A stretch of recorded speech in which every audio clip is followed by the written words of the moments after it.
Assalamualaikum warahmatullahi wabarakatuh. Selamat datang kembali di channel Om Riz Official. Dan untuk kisah kali ini ada sebuah cerita yang berjudul Perjanjian di Tanah Terlarang. Sebelum kita lanjut ke ceritanya, tekan dulu tombol like video ini. Dan jangan lupa tekan juga tombol subscribe channel ini. Nyalakan juga lonceng notifikasinya agar tidak ketinggalan cerita-cerita lainnya. Dan seperti apa untuk kisah kali ini? Langsung saja kita masuk ke ceritanya.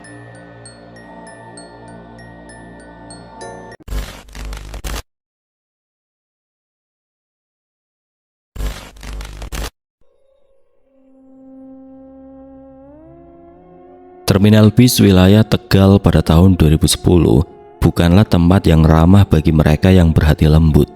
Terutama saat jam menunjukkan pukul 1 dini hari, lampu-lampu merkuri yang temaram berkedip-kedip seperti sedang sekarat, melemparkan bayangan panjang yang ganjil di aspal yang basah oleh sisa gerimis.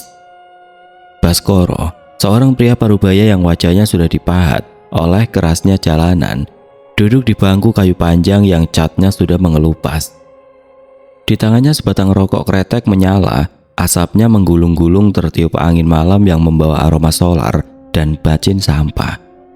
Malam itu sepi, hanya ada 1-2 bis antar kota yang mesinnya menderu rendah di kejauhan.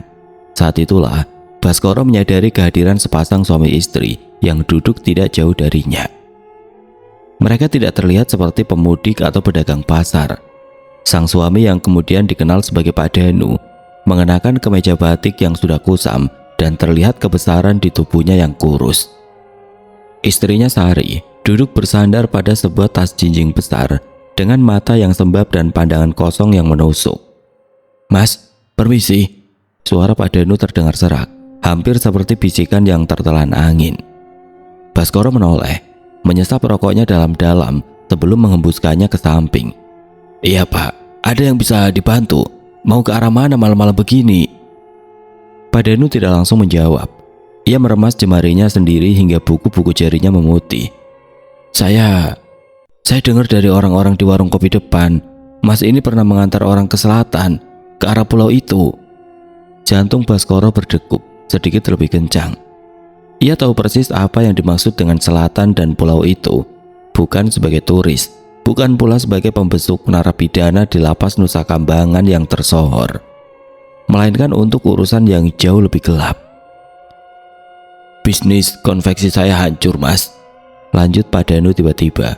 Suaranya mulai bergetar karena emosi yang tertahan. "Rumah kami sudah dipasangi pelang sita oleh bank. Anak-anak saya tidak tahu besok makan apa. Saya sudah sholat. Saya sudah kerja banting tulang sampai aspal jadi saksinya. Tapi kenapa Gusti Allah malah menutup semua jalan saya?" Ibu Sari tiba-tiba terisak. Sebuah suara tangis yang tertahan namun penuh penderitaan. "Kami sudah tidak punya harga diri lagi Mas. Debt kolektor datang setiap hari. Mereka maki-maki saya di depan tetangga. Saya lebih baik mati atau melakukan apapun asal kemiskinan ini berhenti." Baskoro membuang puntung rokoknya dan menginjaknya hingga padam. Ia menatap kedua orang di hadapannya dengan perasaan campur aduk antara kasihan dan ngeri. "Pak, Bu, jalan yang Bapak maksud itu bukan jalan biasa. Saya memang pernah mengantar orang ke sana, tapi saya tidak pernah menjamin apa yang Bapak Ibu temui akan membawa ketenangan. Itu jalan pintas, dan di Indonesia ini tidak ada yang gratis jika berurusan dengan penunggu sana." "Saya tahu resikonya," potong Pak Danu dengan mata yang mendadak berkilat nekat. "Tapi kemiskinan lebih menakutkan daripada setan manapun Mas. Tolong kami, antar kami menemui orang pintar di Nusa Kambangan yang bisa memberikan syarat itu. Saya punya sedikit simpanan terakhir untuk ongkos dan mahar awal. Tolong." Suasana mendadak menjadi sangat dingin. Angin malam yang bertiup terasa seperti belayan tangan yang membeku di tengkuk Baskoro. Ia menatap Ibu Sari yang kini menatapnya dengan penuh harap. Sebuah harapan yang salah arah. Di terminal yang sepi itu, sebuah kesepakatan gelap mulai terjalin. Baskoro menghela nafas panjang. Ia tahu hatinya berkata jangan, namun kebutuhan hidupnya sendiri sebagai sopir tembak yang juga terjepit ekonomi membuatnya goyah. "Baiklah, besok sore kita berangkat. Siapkan mental bapak dan ibu, karena begitu kita menyeberang ke pulau itu, tidak ada jalan untuk kembali menjadi manusia yang sama." Dialog itu berakhir dengan keheningan yang mencekam. Di sudut terminal, seekor anjing liar menglonglong panjang, seolah memberikan peringatan bagi jiwa-jiwa yang baru saja menggadaikan keselamatan mereka demi tumpukan harta yang fana. Baskoro bangkit, meninggalkan pasangan itu tanpa menoleh lagi. Sementara di pikirannya, bayangan hutan gelap Nusa Kambangan mulai memanggil-manggil. Pagi itu udara di Tegal terasa amat gerah. Namun bagi Baskoro dan hawa dingin yang tidak kunjung hilang dari tengkuknya sejak ia menyanggupi permintaan Pak Danu. Ia berdiri di depan rumah kontrakannya yang kecil, menatap mobil kijang tua miliknya, kendaraan yang akan menjadi saksi bisu perjalanan menuju pulau terkutuk itu. Sambil mencuci kaca mobil, pikiran Baskoro melayang ke 5 tahun yang lalu. Ingatan itu adalah luka yang belum sembuh. Dulu ia pernah mengantar seorang pedagang pasar yang putus asa ke lokasi yang sama. Orang itu kembali dengan kekayaan mendadak. Namun hanya dalam hitungan bulan, ia ditemukan tewas dengan lidah terjulur di dalam gudangnya sendiri. Sementara seluruh keluarganya tewas dalam kecelakaan maut. Baskoro tahu, tanah di balik jeruji besi Nusa Kambangan bukan hanya tempat para narapidana, melainkan tempat bersemayamnya perjanjian-perjanjian lama yang haus akan nyawa. "Mas, beneran mau berangkat?" Suara Aminah istrinya memecah lamunan Baskoro. Aminah berdiri di pintu dengan raut wajah cemas, tangannya memegang kain serbet yang dipelintir-pelintir. Baskoro terdiam sejenak, lalu mengangguk pelan. "Hutang kita sudah menumpuk. Pak Danu janji kasih ongkos lebih. Aku cuma sopir, bukan pelakunya. Gusti Allah pasti tahu aku cuma cari makan." Aminah mendekat, suaranya merendah hampir berbisik. "Tadi malam aku mimpi, Mas. Aku lihat kamu jalan di atas jembatan yang bawahnya itu bukan air, tapi tangan-tangan hitam yang mau narik kaki kamu. Jangan masuk terlalu dalam, Mas. Kalau sudah sampai di sana, jangan pernah menoleh ke belakang, apapun yang kamu dengar." Kalimat istrinya itu seperti paku yang menghujam jantung Baskoro. Ia segera menyelesaikan pekerjaannya tanpa banyak kata. Sekitar pukul 4 sore, ia meluncur menuju titik penjemputan. Pak Danu dan Ibu Sari sudah menunggu di pinggir jalan dengan pakaian tertutup rapat, seolah-olah mereka ingin bersembunyi dari pandangan dunia. Saat mereka masuk ke dalam mobil, suasana langsung berubah. Bau melati yang samar namun menyengat, bau yang tidak masuk akal muncul di sore yang panas itu. Mendadak memenuhi kabin mobil. Pak Danu membawa sebuah bungkusan kain hitam yang diletakkan di pangkuannya dengan sangat hati-hati, seperti menggendong bayi yang rapuh. "Sudah siap, Pak?" tanya Baskoro sambil menghidupkan mesin. "Jalan, Mas," jawab Danu pendek. Matanya kini terlihat berbeda. Ada binar kegilaan yang tercampur dengan ketakutan luar biasa. "Semakin cepat kita sampai di dermaga, semakin cepat penderitaan ini berakhir." Mobil pun melaju meninggalkan keramaian Tegal menuju arah selatan. Sepanjang perjalanan melewati bumi ayu yang berbukit-bukit, keheningan di dalam mobil terasa mencekam. Tidak ada yang berani menyalakan radio, hanya suara mesin mobil yang meraung berat. Seolah-olah kendaraan itu pun enggan membawa beban dosa yang ada di dalamnya. Di tengah perjalanan saat melewati kawasan hutan jati yang gelap, Ibu Sari tiba-tiba berbisik dengan nada yang sangat datar. "Mas Baskoro, apa Mas dengar itu?"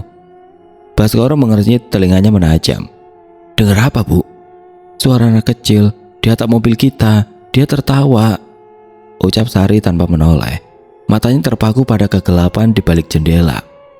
Baskoro mencengkeram kemudi hingga buku jarinya memutih. Ia tidak mendengar suara apapun selain deru angin, namun secara refleks ia melirik ke spion tengah. Di sana di jok belakang, ia melihat Pak Danu sedang menutup matanya sambil berkomat kamit. Sementara Ibu Sari terlihat seperti orang yang sedang mendengarkan bisikan tepat di telinganya. "Jangan didengar, Bu. Fokus saja pada tujuan," kata Baskoro berusaha tegas, meski keringat dingin mulai membasahi punggungnya.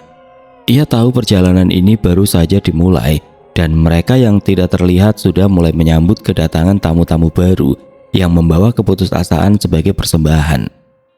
Malam mulai turun menyelimuti jalanan lintas selatan. Kegelapan di luar sana seolah-olah hidup, bergerak perlahan mengikuti laju mobil, menunggu saat yang tepat untuk menerkam jiwa-jiwa yang telah kehilangan arah. Jam di dashboard mobil menunjukkan pukul 23.45 saat mereka memasuki wilayah Wangon menuju Cilacap. Jalanan di sana terkenal angker bagi para sopir lintas provinsi, sebuah jalur yang diapit oleh perbukitan rendah dan hutan karet yang rapat. Kabut tipis mulai turun, merayap di atas aspal seperti jemari hantu yang berusaha menggapai ban mobil. Cahaya lampu depan kijang tua itu tampak berjuang menembus kegelapan yang pekat. Tiba-tiba, sebuah suara ledakan keras mengejutkan mereka semua. Dak! Mobil oleng ke kanan. Baskoro dengan sigap mencengkram kemudi, menginjak rem perlahan agar mobil tidak terbalik. Jantungnya berdegup kencang. Ia berhasil menepikan kendaraan di bahu jalan yang hanya berjarak beberapa jengkal dari parit dalam yang gelap. Astagfirullah, ada apa mas? Teriak Pak Danu panik. Tangannya masih mendekap erat bungkusan kain hitam di pangkuannya. Ban pecah pak? Tenang, biar saya cek, jawab Baskoro dengan nafas terengah-engah. Ia mengambil senter dari laci dan keluar dari mobil. Udara di luar terasa luar biasa berat. Suasana sangat sunyi, bahkan suara jangkrik pun tidak terdengar. Seolah-olah hutan di sekeliling mereka sedang menahan nafas. Saat Baskoro menyorotkan senter ke ban belakang sebelah kanan, ia tertegun. Ban itu tidak hanya pecah, karetnya tercabik-cabik, seolah-olah ada tangan raksasa dengan kuku tajam yang baru saja merobeknya dari bawah aspal. Kenapa mas? Pak Danu menyusulnya keluar. Wajahnya pucat di bawah sinar senter. Ganjil pak, ini bukan kena paku, sobekannya beraturan seperti bekas cakaran, bisik Baskoro. Bulu kuduknya berdiri.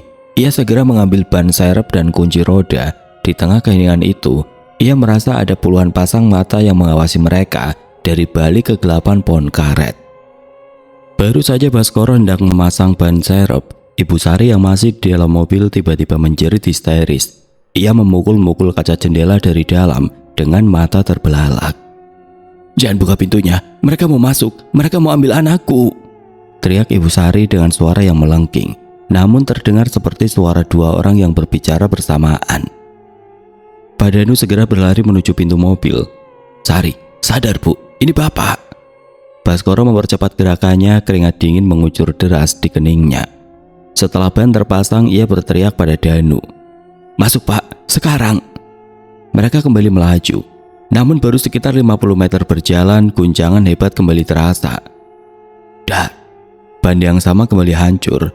Mobil itu berhenti tepat di depan sebuah pohon beringin besar yang akarnya menjuntai seperti rambut yang kusut. Sial, di titik yang sama lagi, maki Baskoro frustasi. Ia keluar lagi dengan amarah yang bercampur takut, namun langkahnya terhenti. Di atas aspal tepat di bawah ban yang hancur, ia melihat sesuatu yang mustahil.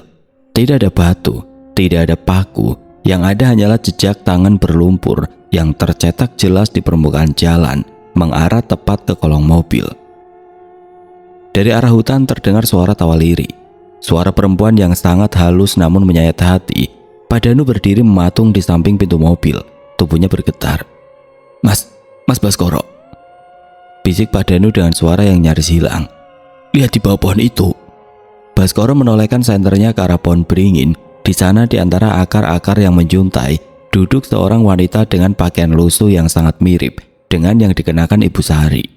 Wanita itu menunduk, membelakangi mereka sambil menggendong sesuatu yang dibalut kain jarik. Bu Sari, gumam Baskoro bingung. Ia menoleh ke dalam mobil dan melihat Ibu Sari masih duduk di kursi tengah dengan tatapan kosong. Lalu siapa yang di sana? Tanya Pak Danu dengan bibir biru karena ketakutan. Wanita di bawah pohon itu perlahan mulai menoleh. Wajahnya perlahan terlihat di bawah cahaya senter yang bergetar di tangan Baskoro.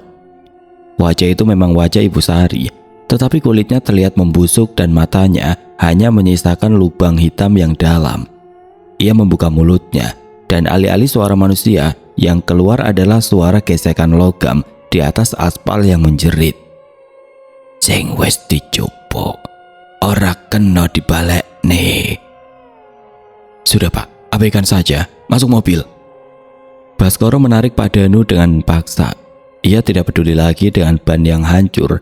Dengan nekat ia memaksakan mobil berjalan hanya dengan pelek yang bergesekan langsung dengan aspal, menimbulkan percikan api dan suara jeritan logam yang memegahkan telinga di tengah kesunyian malam. Di dalam kabin, Ibu Sari mulai menangis tanpa suara. Air mata darah mengalir di pipinya. Baskoro tahu tanah Nusa Kambangan sudah mencium aroma keputusasaan mereka, dan mereka tidak akan dibiarkan sampai di sana tanpa perkenalan yang mengerikan.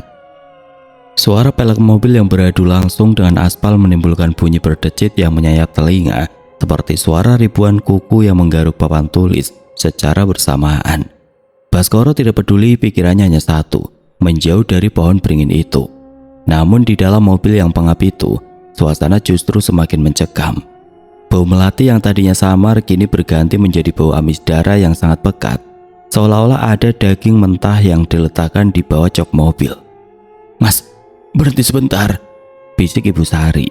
Suaranya sangat tenang, terlalu tenang untuk seseorang yang baru saja melihat penampakan dirinya sendiri di pinggir hutan. "Tidak bisa, Bu. Kita harus sampai ke Cilacap sebelum fajar," gertak Baskoro tanpa menoleh. Tangannya gemetar hebat di atas kemudi. "Saya mual, Mas. Saya mau muntah. Tolong sebentar saja," pinta Sari lagi. Kali ini suaranya terdengar sangat parau, seperti ada kerikil di tenggorokannya. Pak Danu yang sedari tadi hanya diam mendekap bungkusan hitamnya, menoleh ke arah istrinya. "Sabar, Bu, sebentar lagi sampai. Jangan buka jendela." Namun secara mendadak Ibu Sari membuka pintu mobil saat kendaraan masih melaju lambat. Brak, pintu terbuka lebar. Ibu Sari melompat keluar dengan gerakan yang sangat lincah, hampir tidak manusiawi, dan langsung berlari menuju semak-semak gelap di pinggir jalan. "Sari!" teriak Pak Danu panik. Baskoro terpaksa menginjak rem dalam-dalam. Mobil kijang itu berhenti dengan sentakan keras. Pak Danu langsung menghambur keluar mengejar istrinya ke dalam kegelapan hutan. Baskoro terduduk lemas di kursi kemudi. Nafasnya memburu. Ia mengambil botol air mineral untuk menenangkan diri. Namun saat ia melirik ke kaca spion tengah, jantungnya seolah berhenti berdetak. Di jok belakang, Ibu Sari masih duduk dengan tenang. Wanita itu duduk tegak, tangannya terlipat di pangkuan. Ia menatap lurus ke arah tengkuk Baskoro.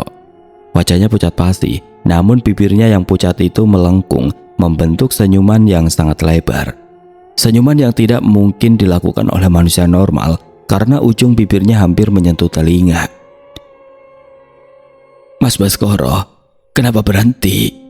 tanya Ibu Sari yang ada di dalam mobil. Suaranya sangat halus seperti bisikan angin. Baskoro membeku.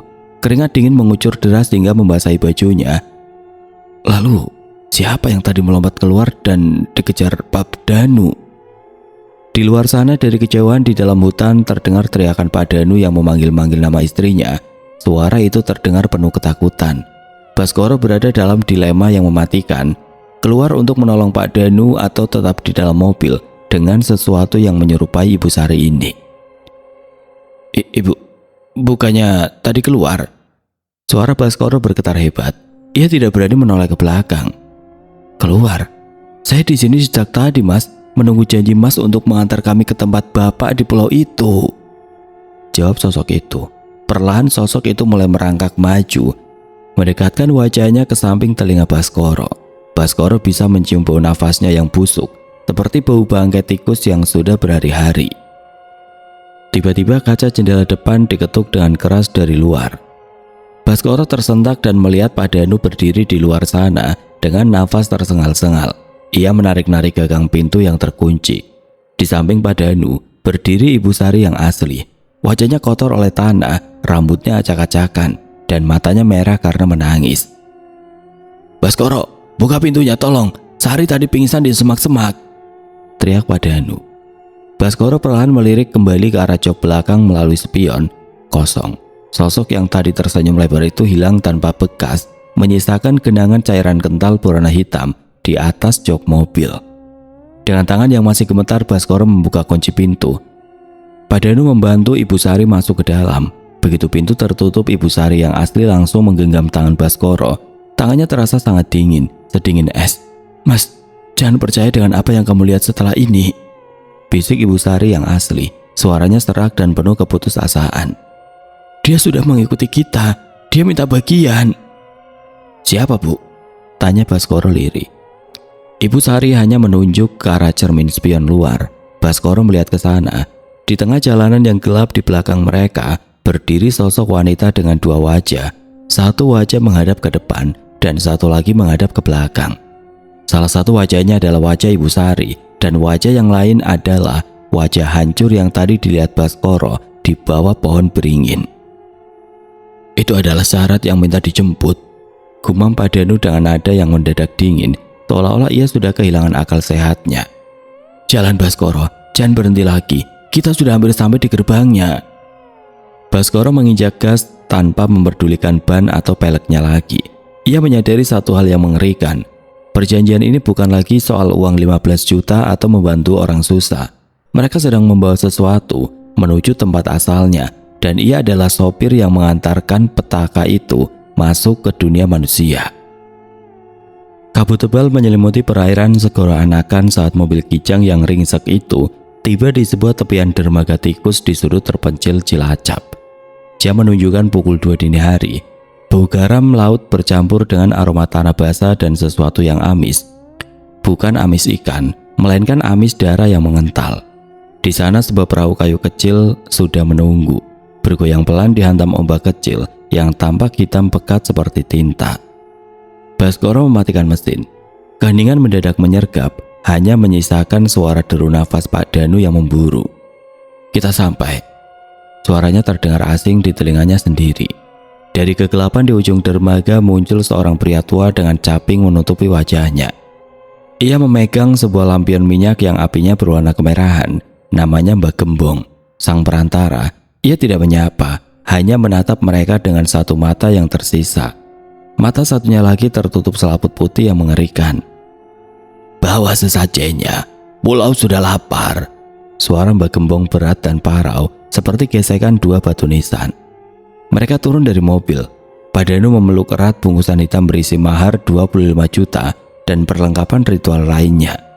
Saat kaki mereka menginjak dek perahu kayu itu, Baskoro merasakan guncangan yang tidak wajar.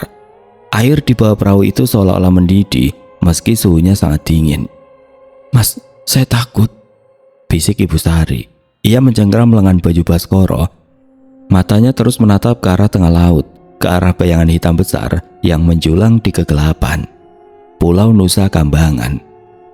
Ada yang berenang mengikuti kita di bawah air. Banyak sekali. Baskoro mencoba menyorotkan senter ke permukaan air, namun Mbak Gembrong segera menepis tangannya. Jangan. Kalau kau lihat wajah mereka, kau tidak akan bisa pulang. Bentak si tua itu. Perahu mulai bergerak membelah sunyi. Tidak ada suara mesin, hanya bunyi dayung yang masuk ke air dengan irama yang ganjil. Di tengah penyeberangan, angin laut yang kencang tiba-tiba berhenti. Udara menjadi sangat sesak. Baskoro merasa perahu itu menjadi sangat berat, seolah-olah ada puluhan yang baru saja naik ke atas dek. Pak Danu, suara Mbak Gembrong memecah kesunyian.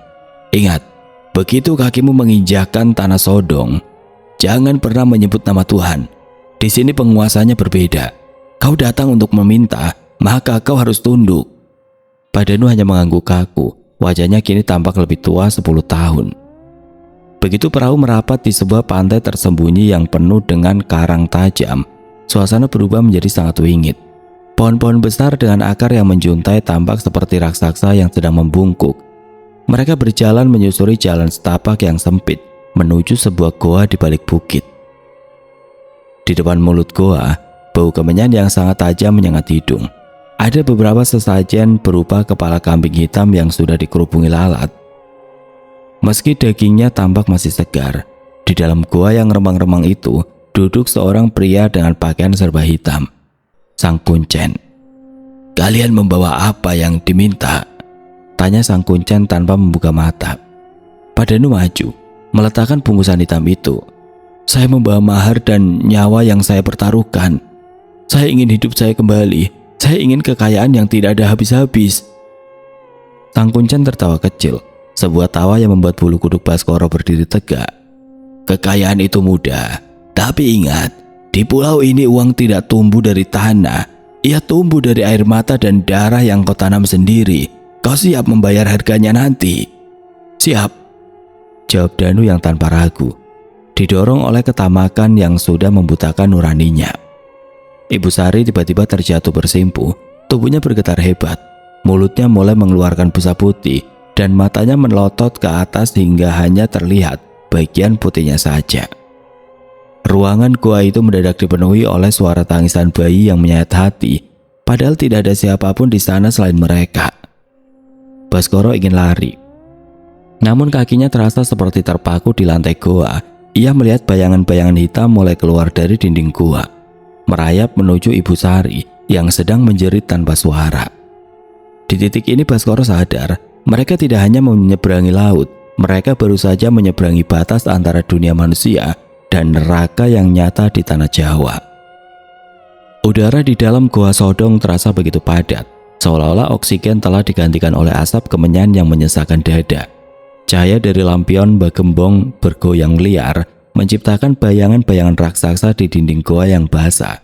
Sang Kuncen yang duduk bersila di depan sebuah gundukan tanah menyerupai pusara tanpa nama, mulai merapalkan mantra dalam bahasa Jawa kuno yang nadanya rendah dan bergetar, masuk ke sela-sela tulang belakang Baskoro.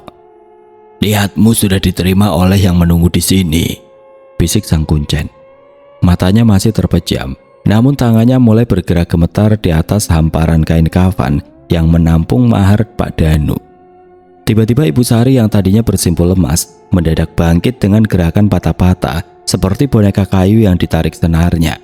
Ia tidak berdiri tegak, melainkan melengkungkan punggungnya ke belakang hingga kepalanya hampir menyentuh tumit. Posisi kayang yang mustahil dilakukan manusia normal. Dari tenggorokannya keluar suara geraman binatang buas bercampur dengan isakan tangis anak kecil yang menyayat hati. "Sari, Bu!" Pak Danu berteriak, hendak mendekat, namun Sang Kuncen membentak keras. "Jangan sentuh, dia sedang menjadi jembatan. Jika kau putus aliran ini, nyawamu akan diambil saat ini juga."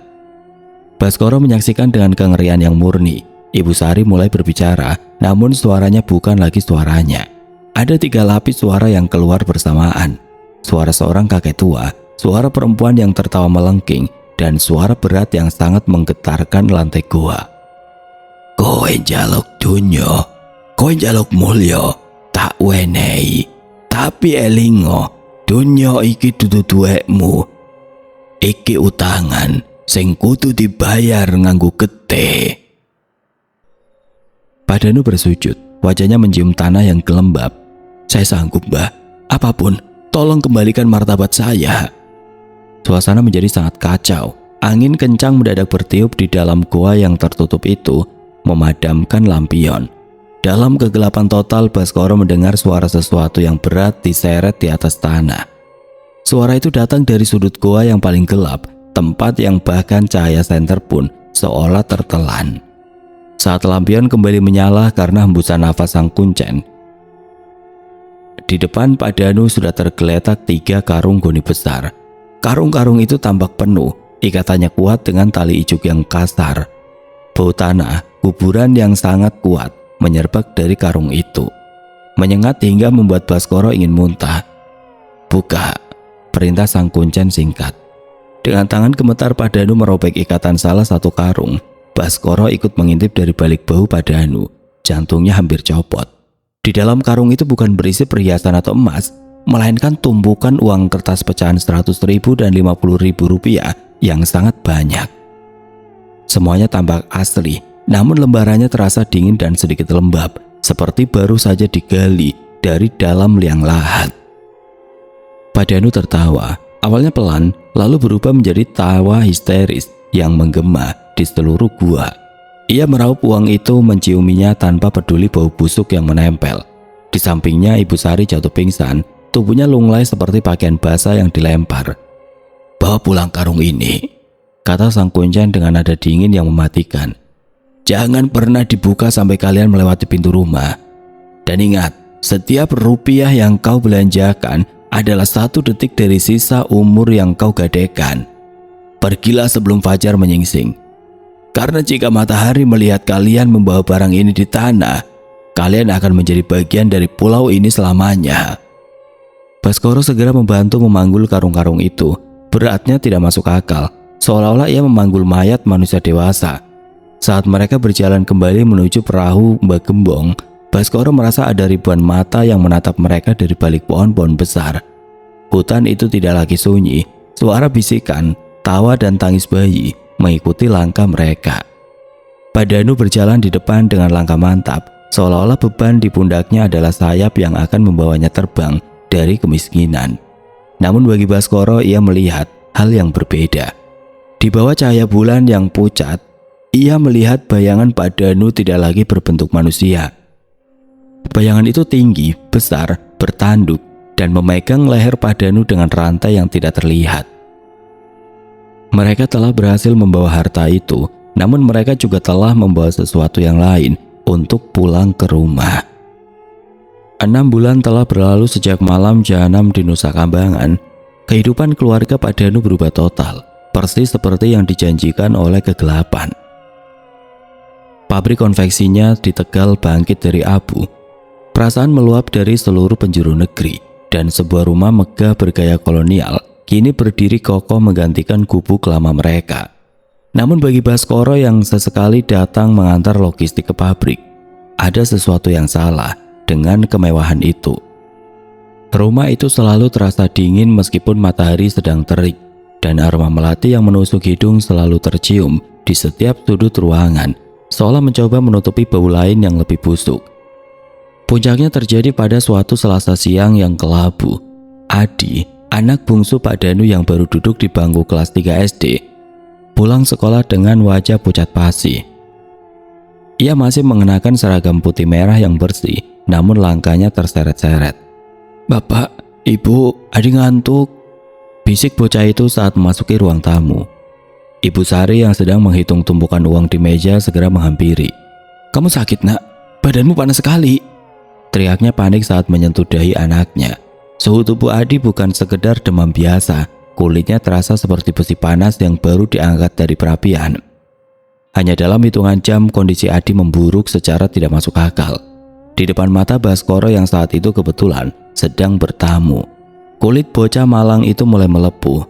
Awalnya muncul bintik-bintik air kecil, lalu dengan cepat membesar dan pecah, mengeluarkan cairan bening bercampur darah yang baunya sangat busuk. Bau itu bukan bau luka infeksi biasa, melainkan bau bangkai binatang yang sudah membusuk berhari-hari di bawah terik matahari. "Pak, panggil dokter, Pak, cepat!" Tangis Ibu Sari pecah. Ia memeluk anaknya yang mulai mengerang kesakitan. Pak Danu hanya berdiri mematung di ambang pintu kamar. Wajahnya tidak menunjukkan kepanikan yang wajar bagi seorang ayah. Matanya kosong, bibirnya gemetar, dan ia terus meremas kantong celananya. Ia tahu persis bahwa ini adalah surat tagihan pertama dari Nusa Kambangan. "Dokter tidak akan bisa, Bu," gumam Pak Danu dengan suara datar yang mengerikan. Ini bagian dari perjanjian." "Maksud Bapak apa? Ini anak kita, Pak Adi," Sari menjerit histeris. Namun saat ia hendak menyentuh pipi Adi, lapisan kulit bocah itu terkelupas, menempel di tangan ibunya. Adi tidak lagi menangis. Ia hanya menatap langit-langit kamar dengan mata yang mendadak berubah menjadi hitam seluruhnya, tanpa bagian putih. Tepat saat azan maghrib berkumandang, Adi menghembuskan nafas terakhirnya. Jenazahnya mengeluarkan aroma menyengat yang membuat siapapun yang mendekat akan mual hingga muntah. Warga sekitar yang datang melayat berbisik-bisik penuh curiga. Mereka melihat keganjilan yang luar biasa. Bagaimana mungkin anak sehat bisa membusuk hanya dalam waktu 4 jam? Kengerian tidak berhenti di situ. Saat prosesi pemakaman keesokan harinya, langit di atas pemakaman mendadak hitam pekat.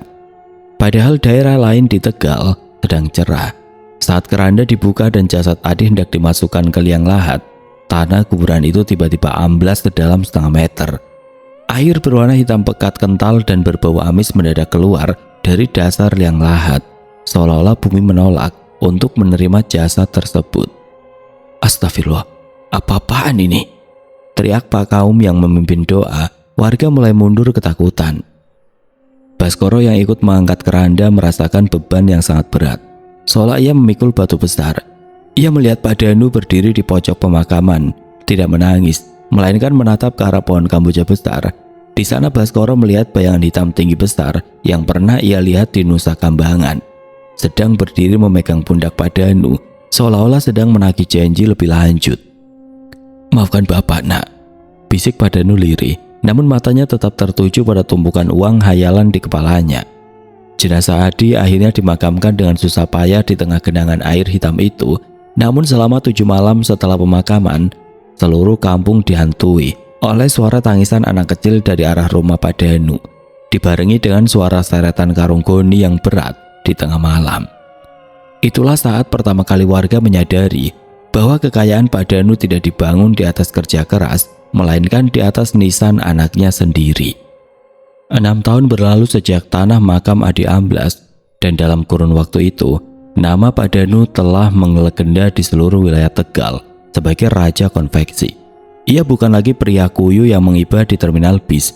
Kini ia adalah sosok berwibawa yang selalu mengenakan jam tangan emas dan mengendarai mobil mewah keluaran terbaru. Pabriknya kini ada 3, menyerap ratusan tenaga kerja, namun di balik tirai kemegahan rumah gedongnya yang berpagar setinggi 3 meter, tersimpan kengerian yang membuat bulu kuduk warga sekitar berdiri. Baskoro sesekali masih datang ke sana, biasanya untuk urusan pengantaran barang khusus atau sekedar memenuhi undangan Pak Danu yang seolah tidak ingin memutus ikatan dengan saksi kuncinya. Setiap kali Baskoro melewati pintu gerbang rumah itu, dadanya selalu terasa sesak, seolah udara di sana terlalu tebal untuk dihirup. "Mas Baskoro, silakan masuk, jangan sungkan," sapa Pak Danu suatu sore. Pak Danu duduk di kursi jati ukiran Jepara yang sangat mahal. Namun pemandangan itu kontras dengan kondisi fisiknya. Meskipun pakaiannya sutra, wajah Pak Danu tampak sangat kuyuk. Kulitnya pucat keabu-abuan, dan di bawah matanya terdapat lingkaran hitam yang sangat dalam, seolah ia tidak pernah tidur selama bertahun-tahun. Yang paling mengganggu bagi Baskoro adalah aromanya. Rumah itu dipenuhi dengan ratusan dupa dan semprotan pengharum ruangan otomatis di setiap sudut. Namun di bawah wangi bunga itu tercium aroma busuk yang sangat tajam. Aroma yang sama dengan jasad Adi saat meninggal dulu. "Pak Danu, Bapak sehat?" tanya Baskoro ragu-ragu. Pak Danu terkekeh. Suara tawanya terdengar seperti gesekan amplas. "Sehat, Mas, hanya sedikit lelah. Tamu-tamu saya di belakang sering minta dilayani malam-malam. Mereka tidak suka kalau saya tidur." Baskoro terdiam. Ia melihat ke arah lorong menuju bagian belakang rumah yang selalu gelap dan tertutup kelambu merah darah. Di sana, di sebuah ruangan tanpa jendela yang disebut Pak Danu sebagai ruang meditasi, Baskoro pernah secara tidak sengaja melihat tumpukan karung goni yang sama dengan yang mereka bawa dari Nusa Kambangan. Anehnya, karung-karung itu tampak bergerak-gerak, seolah ada sesuatu yang bernafas di dalamnya. Tiba-tiba Ibu Sari keluar dari arah dapur. Ia membawa baki berisi kopi, namun gerakannya sangat kaku. Matanya tidak berkedip sama sekali saat menatap Baskoro. "Diminum kopinya, Mas Baskoro, mumpung masih hangat, seperti darah," ucap Ibu Sari dengan nada datar yang membuat Baskoro merinding. "Sari, jaga bicaramu," bentak Danu. Namun Ibu Sari hanya tersenyum tipis, senyuman yang terlalu lebar, mengingatkan Baskoro pada kejadian di mobil 6 tahun lalu. Seringkali buruh pabrik Pak Danu berhenti bekerja karena ketakutan. Mereka bercerita bahwa di tengah kebisingan mesin jahit, sering terdengar suara anak kecil yang menangis meminta tolong, atau penampakan sosok tinggi besar yang berdiri di sudut gudang. Pak Danu tidak peduli. Baginya, selama uang terus mengalir masuk ke rekeningnya, gangguan gaib hanyalah biaya operasional yang harus ia tanggung. Namun kejayaan itu mulai menunjukkan retakan yang mengerikan. Harta Pak Danu seolah-olah menjadi magnet bagi kesialan orang-orang di sekitarnya. Sudah 3 orang buruhnya meninggal secara mendadak di area pabrik dengan kondisi tubuh yang membiru, persis seperti orang yang dicekik. Warga mulai bergunjing bahwa Pak Danu sedang mencari balen atau tumbal pengganti setelah nyawa anaknya habis dimakan waktu.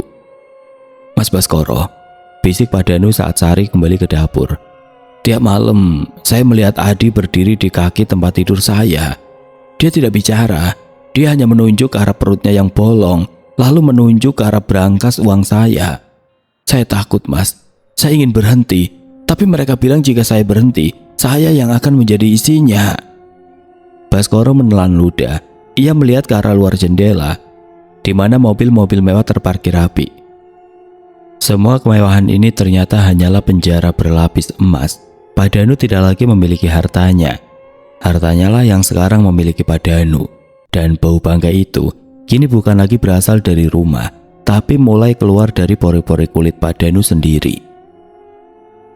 Bapak sudah terlalu jauh. Hanya itu yang bisa diucapkan Baskoro dengan suara bergetar. Malam itu saat Baskoro pulang, ia melihat di spion mobilnya sosok Pak Danu berdiri di balkon rumahnya yang megah. Di belakang pria itu tampak sebuah bayangan hitam besar dengan mata merah yang menyala, sedang merangkul pundak sang miliuner dengan kuku-kuku panjang yang menembus daging.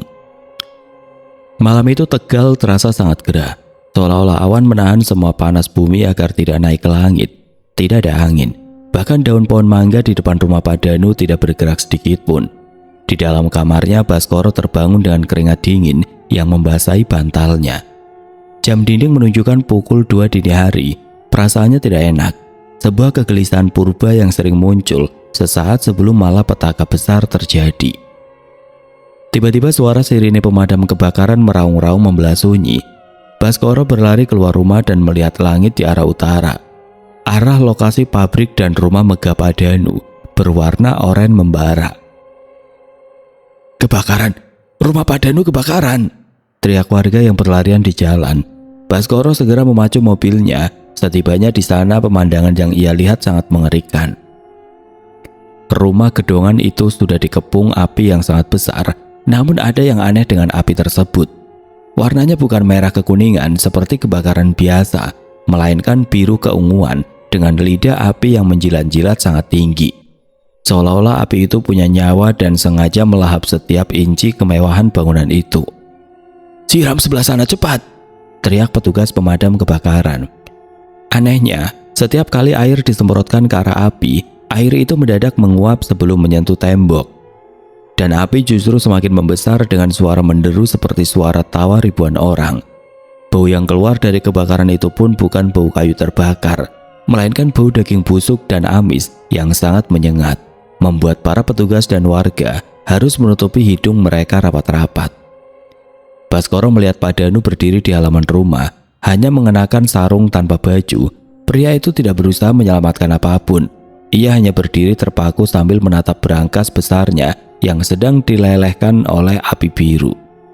"Pak, mana Ibu Sari?" teriak Baskoro sambil mengguncang bahu Pak Danu. Pak Danu menoleh perlahan. Wajahnya tampak hancur, bukan karena terbakar, tapi karena keputusasaan yang sudah mencapai puncaknya. "Dia sudah pulang, Mas. Dia bilang waktunya sudah habis." "Maksud Bapak apa? Di mana Ibu?" Pak Danu menunjuk ke arah lantai 2, tepat di balkon tempat ia biasa berdiri.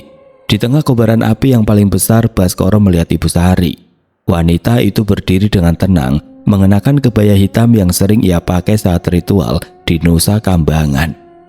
Ia tidak berteriak, tidak pula merasa kepanasan. Ia justru menari perlahan di tengah lidah api yang membara. Ibu Sari menatap ke arah Baskoro dan Pak Danu, lalu tersenyum. Senyuman yang sangat lebar hingga pipinya seolah robek. Sesaat kemudian sosok hitam besar yang pernah dilihat Baskoro muncul dari balik api, memeluk Ibu Sari dari belakang, dan keduanya lenyap tertelan ke dalam runtuhan atap yang ambruk. "Sari!" Pak Danu menjerit histeris, jatuh berlutut di atas aspal yang panas. Hanya dalam waktu 1 jam, rumah megah dan seluruh aset pabrik Pak Danu rata dengan tanah. Tidak ada yang bisa diselamatkan. Anehnya, rumah-rumah di sebelah kiri dan kanannya yang menempel rapat sama sekali tidak tersentuh api, seolah-olah si jago merah hanya diperintah untuk menjemput apa yang memang menjadi miliknya. Saat fajar menyingsing, petugas pemadam melakukan evakuasi. Namun mereka tidak menemukan jasad Ibu Sari. Tidak ada tulang, tidak ada abu manusia. Wanita itu hilang tanpa jejak, seolah-olah ia tidak pernah ada di sana. Yang tersisa hanyalah Pak Danu yang duduk bersimpuh di puing-puing, menggali tanah dengan tangannya yang berdarah, mencari sisa-sisa karung goni yang kini hanya berisi tumpukan kertas kosong yang hangus. Baskoro mendekati Pak Danu dan membisikkan sesuatu. "Sudah berakhir, Pak. Semuanya sudah diambil kembali." Pak Danu mendongak, matanya merah darah. Belum mas, bapak di sana bilang kalau hartanya habis, nyawa yang tersisa adalah bayaran terakhirnya. Saya hanya menunggu giliran. Malam itu, kejayaan yang dibangun di atas darah runtuh menjadi debu. Dan bagi Baskoro, ia tahu bahwa babak terakhir dari tragedi ini akan jauh lebih mengerikan daripada api biru yang baru saja padam. 1 tahun setelah api biru menghanguskan seluruh dunianya, Pak Danu hanyalah bayangan dari manusia yang pernah dikenal warga Tegal. Ia tinggal di sebuah gubuk reot di pinggir kampung, tempat yang bahkan sinar matahari pun seolah enggan singgah. Tidak ada lagi mobil mewah atau jas sutra, yang tersisa hanyalah seorang pria tua yang kulitnya melekat pada tulang, dengan bau busuk yang tetap setia mengikuti langkahnya. Baskoro didorong oleh rasa bersalah yang tidak kunjung padam, menjadi satu-satunya orang yang masih berani menjenguknya. Suatu malam dari Jumat Kliwon, Baskoro datang membawa sebungkus nasi. Namun sesampainya di depan pintu gubuk yang miring itu, langkahnya terhenti. Udara di sekitar gubuk itu terasa begitu berat dan pekat. Suara burung gagak bersaut-sautan di atas pohon kamboja tua tidak jauh dari sana. Dari dalam gubuk terdengar suara Pak Danu sedang bercakap-cakap. Iya, aku tahu. Sebentar lagi kan. Sabarlah, jangan tarik kakiku sekarang. Suara Pak Danu terdengar merintih, diselingi suara tawa kecil anak kecil yang sangat mirip dengan mendiang Adi. Baskoro memberanikan diri mendorong pintu. Di sana di atas balai-balai kayu, Pak Danu terbaring. Kondisinya mengerikan. Sebagian tubuhnya sudah menghitam seperti daging yang membusuk, meski ia masih bernafas. Matanya melotot menatap langit-langit yang bocor. Mas Baskoro, bisik Pak Danu saat melihatnya. Dia sudah di sini. Di pojok itu, dia bawa karung goni yang besar sekali. Katanya kali ini aku yang harus masuk ke dalamnya. Baskoro menoleh ke sudut ruangan yang gelap. Namun ia tidak melihat siapapun. Hanya saja, suhu di pojok itu terasa sangat dingin hingga uap keluar dari mulutnya. Bapak istighfar, Pak. Sebut nama Gusti Allah. Tangis Baskoro pecah. Ia mencoba menggenggam tangan Pak Danu, namun kulit pria itu terasa licin dan mengeluarkan cairan hitam yang kental dan berbau amis menyengat. Pak Danu hanya menggeleng lemah. Sudah terlambat. Di Nusa Kambangan, aku sudah membuang nama itu, Mas. Tolong, kalau aku mati nanti, jangan biarkan mereka bawa aku kembali ke pulau itu. Tiba-tiba tubuh Pak Danu mengejang hebat. Punggungnya melengkung ke atas hingga membentuk sudut yang tidak wajar. Suara tulang yang patah terdengar jelas di tengah kesunyian malam. Matanya memutih seluruhnya, dan dari mulutnya keluar tumpukan ulat tanah yang menggeliat-geliat dengan satu sentakan terakhir. Pak Danu menghembuskan nafas panjang yang baunya memenuhi seluruh ruangan. Ia tewas dalam kondisi wajah yang tampak sangat ketakutan, seolah melihat neraka yang terbuka di depannya. Keesokan harinya prosesi pemakaman Pak Danu menjadi buah bibir yang lebih ngeri dari pemakaman anaknya. Tidak ada warga yang mau mendekat karena bau jenazahnya yang begitu menusuk hingga menembus kain kafan berlapis-lapis. Saat liang lahat digali, fenomena yang sama terulang. Tanah makamnya amblas secara mendadak dan mengeluarkan cairan hitam pekat yang mendidih. Malam-malam setelah pemakaman, warga kampung tidak berani keluar rumah setelah maghrib. Selama 7 malam berturut-turut, banyak saksi mata melihat sosok menyerupai Pak Danu berdiri di depan puing-puing rumah mewahnya yang sudah terbakar. Sosok itu berdiri kaku, sementara di belakangnya bayangan Ibu Sari dan Adi menarik-narik tangannya, menyeretnya masuk ke dalam tanah yang gelap. Baskoro sendiri tidak pernah bisa hidup tenang. Uang 15 juta yang pernah ia terima, yang ternyata berasal dari pinjaman rentenir berdarah, habis tidak tersisa. Untuk mengobati penyakit aneh yang diderita istrinya tidak lama setelah kejadian itu. Ia kini menghabiskan sisa hidupnya sebagai marbot masjid, berusaha menyucikan diri dari noda hitam masa lalu. Jangan pernah coba-coba, bisik Baskoro setiap kali ada orang yang bercerita tentang keinginan kaya mendadak. Saya sudah melihatnya sendiri. Harta yang didapat dari jalan sesat, harganya bukan sekedar uang. Harganya adalah nyawa, harga diri, dan kedamaian abadi yang tidak akan pernah kau rasakan lagi, bahkan setelah kau masuk ke liang lahat. Kisah tragis keluarga Pak Danu menjadi legenda kelam di pesisir utara. sebuah pengingat nyata bahwa di balik kemilau harta instan selalu ada kegelapan yang menunggu dengan sabar untuk menagih janji yang telah ditandatangani dengan darah. Oke teman-teman, sekian untuk kisah kali ini. Semoga apa yang sudah saya bagikan dalam kisah ini dapat dijadikan pembelajaran untuk kita semua. Dan buat teman-teman yang baru bergabung, jangan lupa untuk like, komen, share, serta subscribe channel ini. Dan jangan lupa nyalakan juga lonceng notifikasinya agar tidak ketinggalan cerita-cerita lainnya. Dan akhir kata, wassalamualaikum warahmatullahi wabarakatuh.